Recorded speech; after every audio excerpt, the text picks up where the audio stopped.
आइए हम जाएंगे पहला कुरिन्थियों 2 अध्याय उसका 9 वचन। प्लीज जोरदार आवाज में पढ़ दीजिएगा और ध्यान से सुनिएगा। यस। परंतु जैसा लिखा है, जो बातें आँख ने नहीं देखी और कान ने नहीं सुनी और जो बातें मनुष्य के चित्त में नहीं चढ़ी, वही है जो परमेश्वर ने अपने प्रेम रखने वालों के लिए तैयार की है। यस। प्रभु का वचन बताता है जो बातें आंखों ने नहीं देखी, जो बातें कानों ने नहीं सुनी और जो बात हमारे चित्त मतलब हमारी कल्पना में भी नहीं आई, वो परमेश्वर ने उन लोगों के लिए रखी है जो परमेश्वर से प्रेम करते हैं। मैं कई बार सोचती हूँ, एक माँ के पेट में एक बच्चा कैसे तैयार होता है। मेरी जिंदगी के सब क्वेश्चंस में एक बहुत बड़ा सवाल ये है, कोई एक अंश है, एक सेल है, वो सेल बॉडी में जाता है और वो एक छोटे से सेल से हाथ, पैर, बाल, आंखें, जुबान, दांत, एक एक नए नक्श कैसे तैयार हो जाता है। कौन है जो अंदर कलाकारी करता है, सारी नसों को कौन जोड़ता है अंदर, कौन है जो सारे सारे नसों को खींचकर ब्रेन में उसको कंपाइल कर देता है, इकट्ठा कर देता है। बच्चा बाहर निकलते ही आपने वो सीन देखा है नहीं देखा है, डिलीवरी प्रोसेस को, साबुत बच्चा बाहर निकलते जैसे ही वो बाहर निकलता अंदर वो नहीं रोता, बाहर निकलते ही वो रोना शुरू कर देता है, हाथ पैर मारना शुरू कर देता है। अंदर अंदर वो दूध के लिए तड़पता नहीं, पर बाहर निकलते ही उसको दूध चाहिए, वो चीखना शुरू कर देता है। मेरे जहन से ये बात उतरती नहीं, अंदर जाती नहीं कि कौन है उसे सिखाता है। बाइबल कहती है जो आंखों ने नहीं देखी, जो कानों ने नहीं सुनी, जो कल्पना से परे है, ऐसी बातें परमेश्वर अपने लोगों के जीवन में करता है। कई बार जब मैं प्रकाशित वाक्य पढ़ती हूँ तो प्रकाशित वाक्य पढ़ते टाइम स्वर्ग के बारे में बहुत सारा वर्णन प्रकाशित वाक्य की पत्री में लिखा है। सुनहरी नदी, अभी देखो आप यहाँ पर सूरज है, सुबह सुबह सूरज उगा, हमें पता चल गया मॉर्निंग हो गई, चलो चलो तैयार होना है, चर्च जाना। अगर सूरज ना उगता तो क्या आप सुबह की कल्पना कर सकते हैं? आप एक ही बात कहेंगे, सुबह है पर लग ही नहीं रहा कि सुबह है। सूरज ना हो तो हम सुबह की कल्पना नहीं कर सकते। बाइबल बताती है स्वर्ग एक ऐसी जगह होगी जहां पर कोई सूरज नहीं होगा, परमेश्वर की रोशनी के तेज से वो जगह रोशन होगी। हम सोना, चांदी, हीरा, पन्ना इसकी कल्पना कर सकते हैं, पर वहां की सड़कें मणियों सी चमकती होगी, सुनहरी चमकती होगी। हम चाहे और आप चाहे, मैं कई बार यूट्यूब में, गूगल में, क्रोम में गूगल करती हूँ और मैं ढूंढती हूँ स्वर्ग एक्चुअली दिखता कैसा होगा, क्योंकि बहुत सारे लोग कल्पना से ग्राफिक्स के जरिए बनाते हैं, लेकिन वो प्रकाशित वाक्य के इन शब्दों के साथ मैच नहीं करता। जो बातें हमारी आंखों ने देखी नहीं, जो बात हमारे कानों ने सुनी नहीं, ऐसे बात, ऐसी चीजें परमेश्वर उन लोगों के लिए रखता है जो परमेश्वर से प्रेम करते हैं, जिससे परमेश्वर प्रेम करता है, जो प्रभु के जो प्रभु का इंतजार करते हैं। क्या हम इस बात की कल्पना कर सकते थे कि हम पाप में रहने वाले लोग, आप जब प्रभु को नहीं जानते थे, मैं जब प्रभु को नहीं जानती थी, मुझे अभी भी याद है हर पल बचपने में मुझे एक ही चीज मेरे मन में चलती रहती थी, कैसे मरना है, कैसे मरना है, क्योंकि कल के लिए कोई आशा नहीं थी। We had absolutely no hope in our life। मैं बीमार थी, आप में से बहुत सारे लोग यहाँ बीमारी के बाद आपने प्रभु को देखा।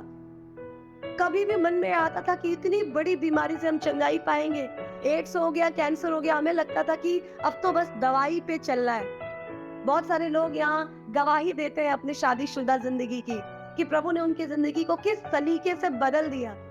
क्या आज आप अपनी जिंदगी को देखकर जब पिछले दिनों को याद करते हैं तब आपको लगता था, मुझे याद है कई परिवार में जब मैं जाती थी बोलते थे दीदी मेरे पति से आप बात मत करना, वो कभी नहीं बदल सकता, कोई रास्ता नहीं है उसके लिए। पिछले शनिवार यहाँ एक बहन खड़े होकर फूट फूट कर रो रही थी, और आप जानते हैं पिछले कई सालों में उनको इस कदर रोते हमने नहीं देखा, पर इस बार पहली बार वो रो रही थी खुशी के मारे।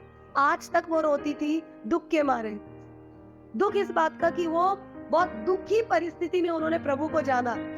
प्रभु को जानने के बाद पति के साथ हमेशा अनबन थी, पति प्रभु पे विश्वास नहीं करते थे, घर में इतना कलेश था कि पति ने साफ साफ कहा था तुम आराधना में नहीं जाओगी। हम उनको कहते थे आज नहीं है तो कल बदल जाएंगे, चिंता मत करो। एक दिन मैं जा रही थी उस तरफ प्रार्थना लेने, रास्ते में वो और उनके पति मुझे दिख गए। जैसे ही उन्होंने मुझे देखा वो कांप गई कि कहीं दीदी गाड़ी से उतरकर मुझे जय मसीह की ना बोल दे। अगर दीदी ने बोल दिया तो मैं अपने पति से क्या जवाब दूंगी कि ये लड़की कौन है। मैं पीछे आई उतरी, पर मैं समझ गई इनके पति है, तो मैंने बस नाम लेकर पूछा आप कैसी है, सब सही है? तो उनके पति ने पूछा है कौन है, तो बोलते नहीं नहीं एक दीदी है जिन्हें मैं जानती हूँ। टाल गई और वो आगे बढ़ गई। उसके बाद चुपके चुपके शनिवार वो यहाँ आती, सोमवार जब हम आराधना चलाते थे वो सोमवार आती। जब मैं उनसे मिलती तो उनकी एक ही प्रार्थना, दीदी मेरी जिंदगी में क्या वो दिन आएगा जब मेरे पति यहाँ पर आएंगे और मुझे आने की इजाजत देंगे। उनकी बेटी चुपके चुपके जब उनकी बेटी और बेटे वचन सुनते, फीडबैक देते, कई बार मैं डांटती तो बोले दीदी जब फोन पप्पा के पास है, जब पप्पा सो जाते हैं तो चुपके से हम वचन सुन के फीडबैक देते हैं। हमेशा ये डर था पापा को पता ना चल जाए, पापा को पता ना चल जाए। लेकिन प्रभु उनके आंसू देख रहा था, जो उनकी आंखों ने नहीं देखी, जो उनके कानों ने नहीं सुनी, जो उनके मन ने कल्पना नहीं की थी। उन्होंने सोचा होगा 2 4 6 साल बाद जब शायद मेरे बच्चे बड़े होंगे तो मेरे पति को पता चलेगा, आज नहीं है तो कल शायद इनको पता चलेगा। और वो मन में तैयार थी कि जिस दिन मेरे पति को पता चला कि मैं आराधना में जाती हूँ और वो लड़े तो मैं निपट लूंगी, मैं कह दूंगी मैं प्रभु के बिना जी नहीं सकती। वो उस लड़ाई के लिए तैयार थी, पर प्रभु कोई और जमीन उनके लिए तैयार कर रहा था। पिछले दिनों उनके पति के मन में प्रभु ने बहुत बेचैनी डाल दी। मैंने आपसे कहा रथों और घोड़ों और बड़े बड़े जहाजों, बड़े बड़े राजाओं की दिशाओं को प्रभु तय करता है। यहाँ ये बेचैन थी प्रभु के लिए, प्रभु ने उनके पति को रातों रात बेचैन कर दिया। वो गए अपने रिश्तेदारों से मिलने, रिश्तेदारों के बीच भी उन्हें चैन नहीं। उनके रिश्तेदार उन्हें ताने देने लग गए कि हमें पता है तुम्हारी बेटी और तुम्हारी बीवी तो मसीह बन गए। जब ये बात इनकी पत्नी को पता चली तो उनको लगा वो आएंगे मारेंगे, घर में घोर कलेश होगा। लेकिन उनके पति आए और आने के बाद रोते हुए कहे मुझे तो चर्च ले चल। ये बात सुनकर वो बहन एकदम कांप गई। रात को 12 बजे मुझे फोन की, दीदी क्या आप अभी मेरे घर आ सकते हो? मुझे लगा भाई कोई भारी कलेश हो गया, अब मारा मारी हो गई, अब तो बहुत कुछ झेलना पड़ेगा। उन्होंने कहा दीदी मेरे पति एक बार प्रार्थना करवाना चाहते हैं। उसके बाद उनके पति पिछले हफ्ते आए और पूरी कलीसिया ने उनके लिए प्रार्थना की। जो आंखों ने ना देखी, जो कानों ने ना सुनी, जो हमारी कल्पना से भी परे है, ऐसे बड़े बड़े काम हमारा परमेश्वर यहोवा हमारे जीवन में कर सकता है, करता है। लेकिन क्या हम उन कामों के लिए तैयार हैं? बाइबल में हम एक वचन पढ़ते हैं, मांगो तो तुम्हें दिया जाएगा, खटखटाओ तो तुम्हारे लिए खोला जाएगा, ढूंढो तो तुम पाओगे।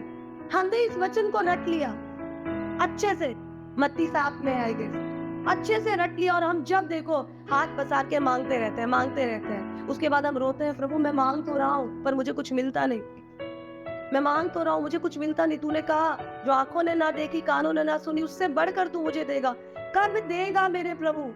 आज सुबह इन्हीं सारी बातों के लिए मैं मनन कर रही थी, चर्चा कर रही थी, अकेले बैठी थी और मैं सोच रही थी आज का वचन मुझे देना है, दीपक को देना है। तो माल भैया ने बोला नहीं आज का वचन तुम्हें देना है। तो ये बहुत बड़ा सवाल था क्योंकि मैं थोड़ा कमजोर महसूस कर रही थी शरीर से। मैंने सोचा प्रभु आज तेरे लोगों के सामने क्या बोलूं, क्या रखूं।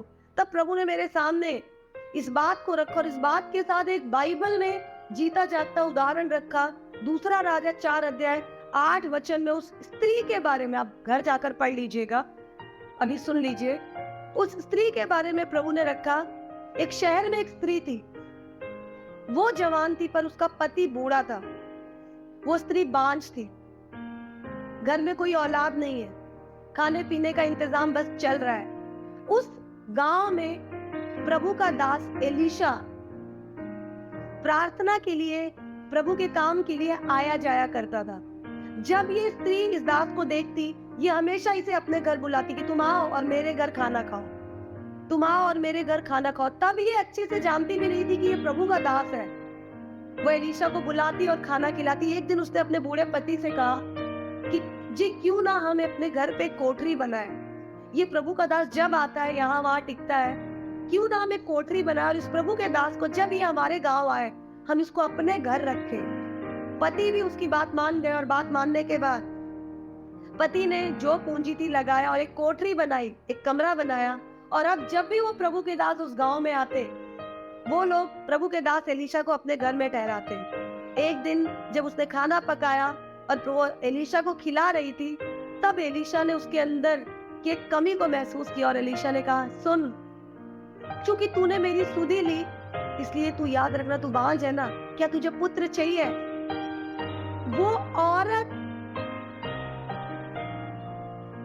प्रभु के दास को खिला रही थी, पिला रही थी, अपनी पूंजी लगाकर उसने प्रभु के दास के लिए कोठरी बनाई, पर उस औरत के मन में कहीं ये इच्छा नहीं थी कि मैं खिलाकर पिलाकर इस दास से एक वरदान मांगूंगी। उसके मन में ये बात ही नहीं थी। पर प्रभु हमारी जरूरतों को जानता है। उसने पूछा कि क्या तुझे बेटा चाहिए? उसने कहा, तू क्यों मजाक करता है, अब मेरा पति बूढ़ा हो गया है, वो बच्चा पैदा करने की आदत मेरी अब थोड़ी होगा। तो इसने कहा, देख, इसके बाद जो पहला मौसम आएगा, पहला तेरा टाइम आएगा, तू गर्भवती होगी और तुझे बेटा होगा। ये दास चला गया, ये स्त्री गर्भवती हुई और उसको बेटा हुआ। बेटा थोड़ा बड़ा हुआ। एक दिन पति और बेटा दोनों खेत में काम कर रहे थे। काम करते करते बेटे के सर पे कुछ घाव हुआ। तड़प तड़प के बेटा उसी खेत में मर गया। खबर पत्नी को पहुंची कि तेरा बेटा खेत में मरा पड़ा है। वो स्त्री अपने पति से कहती, तू एक काम कर, तू एक गधा और एक लकड़ी मुझे दे, मुझे जल्दी जाना है। उसने गदी पे काटी, कसी और वो सीधे एलीशा के पास पहुंच गई। एलीशा के पास गई और जाकर बोली, मैंने तुझे कहा था ना, तू मेरे साथ मजाक मत कर। देख, जो बेटा मेरे नसीब में तो था ही नहीं, पर जो था वो मर गया, इसलिए अब मैं तेरे पास आई हूँ, तू बता मैं क्या करूं। उसके बाद एलीशा उस स्त्री के साथ आया। पहले उसने लाठी भेजी, फिर वो स्त्री के साथ आया। उस बच्चे पर उसके हाथ पे हाथ डालकर, मुंह में मुंह डालकर लेटा और थोड़ी देर में बच्चा जी गया और एलीशा ने जीवित बच्चे को उस औरत के हाथ में दे दिया। मैं ये स्टोरी जब सुबह पढ़ रही थी तो मैं सोच रही थी, प्रभु इस स्टोरी से तू क्या सिखाना चाहता है, तू क्या बताना चाहता है? तब प्रभु ने बताया, बेटा मैं तुझे ये बताना चाहता हूँ कि जब तू मेरा खोजी बन जाएगा, जब तू मेरे पीछे चलना शुरू करेगा, जब तू मेरे लिए, मेरे काम के लिए निस्वार्थ अपना दिल, अपना मन, अपना घर खोलेगा, तो जो तेरी आंखों ने भी ना देखा, जो तेरे कानों ने भी ना सुना, जो तू कल्पना भी नहीं कर सकता, ऐसी बेहतरीन चीजें मैंने तेरे लिए रास्ते में तैयार कर रखी है। और मैं फिर स्त्री के जिंदगी के ऊपर मनन कर रही थी। ये स्त्री एक बांझ थी। एक बांझ औरत का मन सिर्फ अपनी कोख की ओर होता है। एक बांझ औरत का मन सेवा, प्रभु के दास, पाहुनाई, दूसरों को खिलाना पिलाना, इनकी ओर नहीं होता। उसका मन होता है जो पैसा है कहीं तो दे दूं, किसी बाबा फकीर, कहीं तो मुझे एक औलाद मिल जाए। पर इस औरत के ज़हन में औलाद की ख्वाहिश नहीं थी। इसके मन में ख्वाहिश थी, मुझे प्रभु के जन की पाहुनाई करनी है। जिसका मन प्रभु की ओर लगा है, प्रभु उसे कभी भी लज्जित होने नहीं देता। बाइबल बताती है, जिसने उसकी ओर देखा उसने ज्योति पाई। प्रभु बता रहा था कि उस स्त्री को जब मेरी ओर से आशीष मिली, जिस आशीष की उसने तमन्ना भी नहीं की थी, जब वो बच्चा मर गया। आप में से जितने लोग माँ हैं या माँ की तरह अपने बच्चे को पाला है, आपके बच्चों को तकलीफ हो, सबसे नजदीक ये औरत के घर के नजदीक नहीं था एलीशा, इसलिए गदही लेकर ये दूर भागी। मतलब एलीशा काफी दूर पे था और अपने बच्चे को लेकर नहीं भागी। अब सोचो जरा, एक औरत का बुढ़ापे में पति की जब पौरुष खत्म हो जाता है, तब जो बच्चा पैदा हुआ, अचानक वो बालक मर जाए तो बालक को लेकर दर दर भटकेगी। पर ये औरत अपने विश्वास को लेकर उसके पास गई जिसने इस औरत के जीवन में इतना बड़ा काम किया था। हमारी मुसीबतों के समय, हमारी परेशानियों के समय हम किसके दरवाजे पर दस्तक देते हैं? इस औरत ने प्रभु के दरवाजे पर दस्तक दिया। इसने बच्चे को वही मरा छोड़ दिया क्योंकि इसके मन में इत्मीनान था, जिसने दिया वो पूरा कर सकता। तो बहनों, मैं आपसे पूछना चाहती हूँ, आप किसकी ओर भाग रहे हैं? हमें से बहुत सारे लोग सेवा करते हैं। कल सैटरडे बाइबल क्लास में हम यहाँ बहुत गहराई से चर्चा कर रहे थे एक बात की। हम प्रार्थना करते हैं। मैं कई लोगों को देखती हूँ, भाई लोग यहाँ चर्च में आ जाएंगे, आधा घंटा बैठते हैं और हाथ उठाकर, मैं ऊपर से कैमरे से देख रही होती हूँ, वो घुटनों पे प्रार्थना कर रहे होते हैं। मैं कई बार लोगों को देखती हूँ, बाइबल उठाते हैं और गरो गरो सेवा के लिए जाते हैं, सेवकाई करते हैं। मैं देखती हूँ कई हमारी बहनें ट्रैक्स उठाती हैं, अस्पतालों में जाती हैं। आप अपने रिश्तेदारों को सबको फोन करते हैं, सहेलियों को, दोस्तों को, भाई कोई दिक्कत है प्रार्थना में आ जाओ, भाई कोई दिक्कत है प्रार्थना में आ जाओ। प्रभु आपको ये सब काम करते देख रहा है और प्रभु सोच रहा है मेरा बेटा मेरे लिए काम कर रहा है, मेरे नाम से तो काम कर रहा है, पर मेरे बेटे के पास मेरे साथ बैठने के लिए वक्त नहीं है। हम प्रभु की ओर नहीं भागते, प्रभु के लिए भाग रहे हैं पर प्रभु की ओर नहीं भाग रहे हैं। कल हम चर्चा कर रहे थे इस बात की कि हम में से कितने लोगों का प्रभु के साथ वो इंटीमेट रिलेशनशिप, वो जो प्रभु के साथ एक 1-to-1 रिश्ता था, छूट गया है। हमने कहा प्रभु मुझे घर का इंतजाम कर, प्रभु मैं कब तक किराए के मकान में रहूंगी। प्रभु ने एक घर दिया, हम घर में चिपक गए। प्रभु मेरा काम कमाई नहीं चल रहा, मेरे घर का किराया बहुत है, प्रभु तू मेरे लिए काम कमाई का इंतजाम कर। प्रभु ने काम का इंतजाम किया, हम उसी आशीषों से चिपक गए। बट संडे क्यों नहीं आई? दीदी काम था। संडे क्यों नहीं आई? दीदी नौकरी। प्रभु मैं बहुत अकेला हूँ, मैं बार बार विचार में पड़ जाता हूँ, तू मेरे लिए एक साथी का इंतजाम कर। प्रभु ने साथी दिया। बेटा चर्च क्यों नहीं आया? प्रभु मेरी बीवी ठीक नहीं थी, मेरा बच्चा ठीक नहीं था। हम अपने और प्रभु के बीच उन आशीषों को ला देते हैं जिनके लिए हम प्रभु से सालों साल गिड़गिड़ा रहे थे। इस औरत ने उस बच्चे को भी अपने और प्रभु के बीच में आने नहीं दिया। मरे बच्चे को छोड़कर अपने आप को लेकर ये बगी प्रभु के दास के पास। हम क्या लेकर प्रभु के पास जाते हैं? हम अपनी मुसीबतों में किसके पास जाते हैं और हम प्रभु के साथ क्यों चल रहे हैं? हमें से बहुत सारे लोग बहुत ईमानदारी से दान देते हैं क्योंकि वो बहुत ईमानदारी से डरते हैं कि अगर वो भेंट ना दे तो कहीं उनका कुछ नुकसान ना हो जाए। मैं ऐसे बहुत सारे लोगों को जानती हूँ, बहुत फेमस बिजनेसमैन है, इंडस्ट्रियलिस्ट है, वो अपनी कमाई का 90% प्रभु को देते हैं। बाइबल दशवांश के लिए बताती है, सदूकी फरीसी दशवांश देते थे, हमें तो उससे भी बेहतर देना है, सब कुछ प्रभु का ही है हमारा। तो ये भाई 90% प्रभु के लिए देते हैं, 10% में अपना खर्चा चलाते हैं। किसी ने इनसे पूछा, भाई आप 90% प्रभु को देते हो, 100 का 90 रुपया, सिर्फ 10 रुपया अपने लिए रख छोड़ते हो। तब उस भाई ने बताया, मैं और मेरा सब कुछ प्रभु का है, आपको पता है मैं 90% देता हूँ, लेकिन जो 10% मेरे पास है ना, उसमें भी इतनी बरकत है कि लाखों लाखों लोगों का घर उसी 10% से चलता है। मैं आपको बताना चाहती हूँ, जब आप प्रभु के लिए भागते हैं, जब आप प्रभु के लिए करते हैं, जब आप निस्वार्थ प्रभु के खोजी हो जाते हैं, हर समय प्रभु का दरवाजा खटखटाते हैं, तब जो आंखों ने ना देखी, जो कानों ने ना सुनी, जिस बातों की आप कल्पना भी नहीं कर सकते, ऐसी उत्तम से उत्तम से उत्तम चीज प्रभु हमारे सामने रख देंगे। एक बहुत जीता जागता उदाहरण हमारे सामने आता है यूसुफ का। यूसुफ के भाई यूसुफ से नफरत करते थे। क्यों? क्योंकि याकूब यूसुफ से प्यार करता था। भाई यूसुफ से नफरत करते थे, लेकिन यूसुफ किसी आशीषों के लालच में नहीं था, वो अपने भाइयों से प्यार करता था। भाई शकेम को गए, पिता ने कहा जा भाइयों की खबर ले आयो। भाइयों की खबर लेने गया, भाइयों ने उसको गड्ढे में डाला, फिर बेच दिया। जब बेच दिया तो भी वो भाइयों से प्यार करता रहा। वो जहां पहुंचा वहां राजा की पत्नी का, पोतीफर की पत्नी का मन उस पे आ गया। उसने उसको प्रपोज किया। उसको किसी आशीषों की लालच नहीं थी, बस उसको प्रभु से बेइंतहा प्यार था। उसने रानी के प्रपोजल को इनकार किया, इसके बदले बलात्कार के इल्जाम में वो जेल में रहा। जेल में भी उसकी नजर प्रभु की ओर लगी रही। वो इस भाइयों की नफरत से गड्ढे से व्यापारियों के हाथ से पोतीफर के कमरे में, पोतीफर के कमरे से जेल में, जेल से सीधा प्रधानमंत्री की पोस्ट पे पहुंच गया। वो प्रधानमंत्री पद के लिए नहीं लड़ रहा था, वो सिर्फ अपने विश्वास को रख कर प्रभु के सामने चल रहा था। मैं आपसे पूछना चाहती हूँ, प्रभु का वचन आज मुझसे और आपसे ये बात सिखा कर बता कर पूछना चाहता है, मैं और आप किसके लिए दौड़ रहे हैं? What are we longing and looking for? हम अपने प्रॉब्लम्स में किसको पुकारते हैं? आपके घर में और मेरे घर में थोड़ी प्रॉब्लम आ गई, 2000-4000 पुलिस को देकर भी शांत करना है तो हम करते हैं। रिश्वत देते हुए हमें हिचकिचाहट नहीं होती।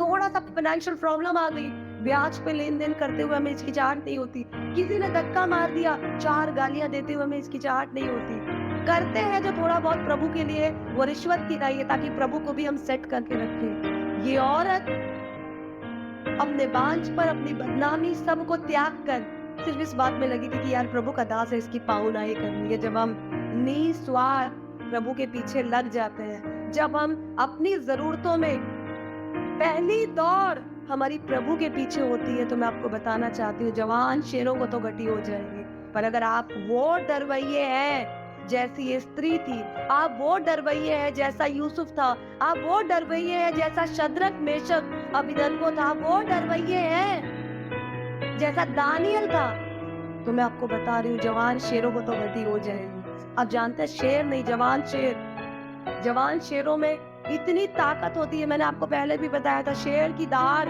8 किलोमीटर तक सुनाई देती है। 250-300 किलो, 2-3 क्विंटल उनका वजन होता है। एक बार दबोच ले तो कोई छुड़ा नहीं सकता। वो शेर भी कमी घटी में रह सकते हैं, लेकिन अगर आप यहोवा के डरवैये हैं, यहोवा के खोजी हैं, उस स्त्री की नहीं, तो किसी भी भली वस्तु की कमी घटी आपके जीवन में कभी नहीं होगी। ये मेरे और आपके जीवित परमेश्वर खवाएगा।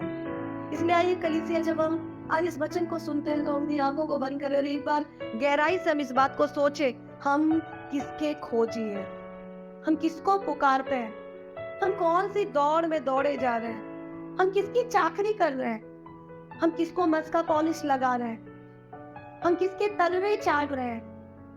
क्या हम सच में परमेश्वर के धर्म राज्य के, उसके स्वर्ग के खोजी हैं? क्या सच में हम प्रभु की पाहुनाई में लगे हैं? अपने जिंदगी के हर एक जरूरतों के लिए हमारी आशा, हमारी आस, हमारी उम्मीद क्या सच में जीवित परमेश्वर के इकलौते बेटे यीशु मसीह पर है? अगर नहीं है तो आइए हम प्रभु से कहें, प्रभु तू मेरे मन को फिरा, प्रभु तू मेरे मन को बदल प्रभु, और होने दे प्रभु स्त्री की नाई, प्रभु मैं तेरा खोजी बन जाऊं प्रभु। परमेश्वर के भजनकार ने कहा कि मैंने यहोवा से एक ही वर मांगा कि मैं सदा सर्वदा तेरी उपस्थिति तेरे भवन में बना रहूं। आइए हम प्रभु से कहें, अगर हमारी आदत है रोटी कपड़ा लड़ता मकान ऐशो आराम रिश्ते नाते केवल इन्हीं के लिए गिड़गिड़ाने की, तो हम प्रभु से कहें, प्रभु मुझे तू चाहिए। क्यों? जिसने यहोवा को पा लिया उसे और कुछ पाने की जरूरत नहीं। जिसने मसीह को पा लिया उसने जीवन को पा लिया। जीवन को पाने के बाद और किस चीज की दौड़ में हम दौड़ रहे हैं? इसलिए आइए हम अपने आंखों को बंद करें और एक बार दिल से कहें, यहोवा मुझे तेरी जरूरत, I really need you Lord। उस स्त्री की नाई प्रभु मैं तेरी पाहुनाई करूं प्रभु, मैं तुझे खोजूं प्रभु, निस्वार्थ मन से प्रभु मैं तेरे पीछे चलने पाऊं प्रभु। हर एक गिरावट में, हर एक गड़बड़ियों में प्रभु मेरी लगन, मेरा मन तेरी ओर हो प्रभु, ऐसा तो मुझे मन दे प्रभु। धन्यवाद देते हैं प्रभु इस दिन इस समय के लिए प्रभु, सच में धन्यवाद देते हैं इस जीवित वचन के लिए। तेरे वचनों के खुलने से सचमुच प्रकाश होता है प्रभु, और लोगों के जीवन के अंधकार दूर हो जाए। परमेश्वर धन्यवाद के साथ प्रार्थना करती हूँ प्रभु कि तमाम लोग जो इस वचन को सुन रहे हैं राजा, वो तेरे और करीब आ जाए प्रभु, तेरी महिमा उनके जीवन में और उनके जीवन से प्रकट हो। तू मेरे कठोर मन को बदल प्रभु, और होने दे प्रभु तेरी सुनो, और प्रभु तेरे पीछे चलने। और प्रभु जो आंखों ने ना देखी प्रभु, जो मेरे कानों ने अब तक सुनी भी ना हो, ओ खुदावन जिस कल की कल्पना भी प्रभु मेरा मन करने के लिए योग्य नहीं प्रभु, ऐसे बड़े बड़े बातों को प्रभु, तेरे राज्य के ऐसे बड़े बड़े भेदों को प्रभु मैं जान सकूं, देख सकूं प्रभु। और प्रभु मांगती हूँ जब तेरा बेटा दोबारा आए तो प्रभु ओ परमेश्वर मैं तेरे दाहिनी ओर पाऊं जाऊं। धन्यवाद देते हैं, मांगते हैं प्रभु तू मेरे कठोर मन को बदल, तुझसे नम्र कर प्रभु, जो तेरी ओर देखे, जो तेरे लिए धड़के प्रभु, तेरी वो जो मेरे जीवन में और मेरे जीवन से तेरा राज्य, तेरी इच्छा पूरी। यीशु मसीह के नाम में मांगते हैं, आमीन।